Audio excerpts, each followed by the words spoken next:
Hello, folks, and welcome to Volume 2, Episode 2 of the Simonelli Stocks and Theater podcast.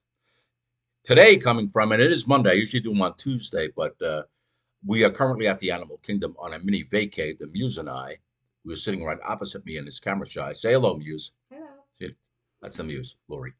Anyway, we are here at the Animal Kingdom. I'm going to try and show the animals. This is take two. The last time the computer zapped on me, but this time I'm unplugged. So just to prove to you, let's see if we can find a couple of gazelles outside. Come on.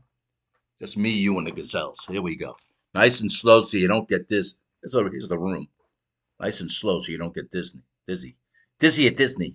Now, where are those gazelles, folks? Well, let's go see. A couple under the tree. This is what they call a savannah, and I can't tell if you can see it because let's see, that's me. That won't work. We got to go this way. Okay. Can you see the gazelles? Believe me, they're out there. It's kind of overcast today. I think I see a platypus and what is that? A zebra?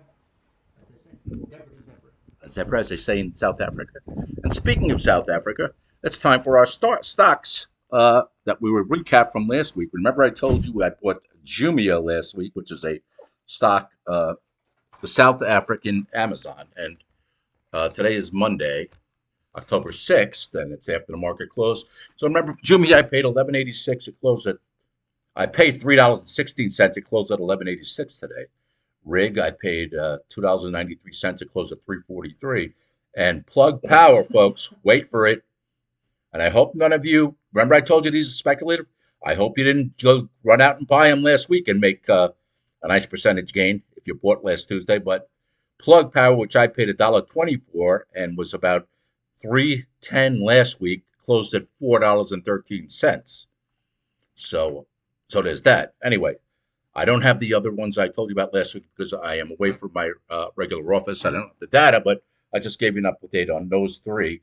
And today's podcast is called Stocks, Bonds, and Animal Kingdom for obvious reasons. And again, I am wearing a shirt from the Marty Amon collection of shirts. Let's just scroll down. There you go. That's a Marty shirt from the closet. I bought 3 or 4 with me for the Disney trip.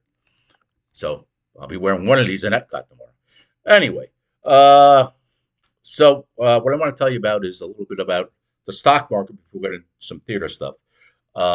Tricks of the trade that the large brokerage firms use. And I'll just give you a little anecdotal story. When I started in '86, and by '87, I was working for a firm called Hambrecht and Quist, which was one of the 4 horsemen of technology that would bring all the IPOs. I think they were part underwriter of Apple Computer. That was one of their claims to fame. Well, I'm a young broker, and I had a retail client, and I had made him money, and I said, "Hey, we just made a trade, and you made this much." He goes, "You made me money?" You go, "Yeah." He goes, "Well, why'd you do that?" I go, "What'd I do? It's my job." So I guess he had, a bad. My job is to make you money. So I guess he had a bad experience with other brokers, but it just kind of seemed like an odd question that you'd question why I made you money. Which brings me to tricks of the trade of brokerage firms. Folks, most brokers or retail stockbrokers at large firms like Merrill Lynch and JP Morgan Chase and pick one, are trained to sell you mutual funds and to sell you annuities. They are not trained to be stock pickers and pick a stock like I do, that you buy at a price, it goes up, and you sell it, and you make a profit. That is not their expertise. That's not what the firm wants them to do. The firm wants them to sell you mutual funds and annuities so the firm and the broker can make nice fat commissions, and you'll never make much on those transactions. So just so you know, that's how it is in the brokerage industry. If you can find a broker who can actually pick a stock that either goes up or down, if they're shorting it, we'll get into shorting a little later. You don't really want to do that, but can pick a stock low and it goes up and sell it, you sell high. That's the kind of stockbroker you want.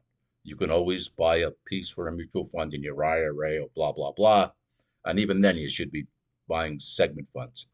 Uh, so that's enough for about the stocks for today's edition.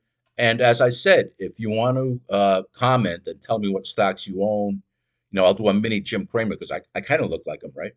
Uh, Not as frenetic, probably, but if you want to tell me what you own or what you're thinking of buying, blah blah blah, and put them in the comments. As long as we don't get too busy, I'd be happy to read the comments and help you out. But you must comment and you must smash that like button. I just watch a lot of these videos. I don't care if you do or not because I said I'm not in for the money. But in fact, you can dislike this, and I'll know when you dislike it, you really like it. We'll show those algorithms. But you should subscribe. Subscribing, I think, helps. Um, Now, what do you want to talk about in theater? Well, I haven't really thought about it. I am currently doing my show in Southwest Florida, the Cape Cafe Theater in Cape Coral. We're doing one of my stage thrillers, the Spirit Bay Manor, and it's going pretty well. As a matter of fact, the audience reaction is pretty good. So if you're in the area, Southwest Florida, check out the Cape Cafe Theater in Cape Coral, capecafetheater.com. My personal website, if you're interested in any of my plays, is joesimonelli.net. Again, that's joesimonelli.net. All my plays are on there. You can peruse and find out where they're playing and all that kind of fun kind of stuff. Here's something I'd like all you theater folks to comment on. What do you think is the most overproduced play in amateur or community theater? I always say Steel Magnolias, but I'd like to know what you think. Post in the comments. What do you think gets produced way too much in the community theater? I wish it was one of my plays, 'cause who can't use the royalties? But anyway, that's the question of the day. What community theater performance do you think gets overproduced or gets produced the much? And people are tired of seeing it, frankly. Anyway, that's it for today. I really have nothing else to say about theater right now, but if you have anything to say, I'd be happy to comment on it. So that's it, the abridged version from today from the Animal Kingdom in the Walt Disney World in the Florida. So Joe Simonelli and the Muse signing off. Muse, last chance. You want to say anything? Nope. Bye. She says bye. Okay. Well, bye, folks. I'm going to stop it now. Hang on. I got to do this and do that. Bye bye.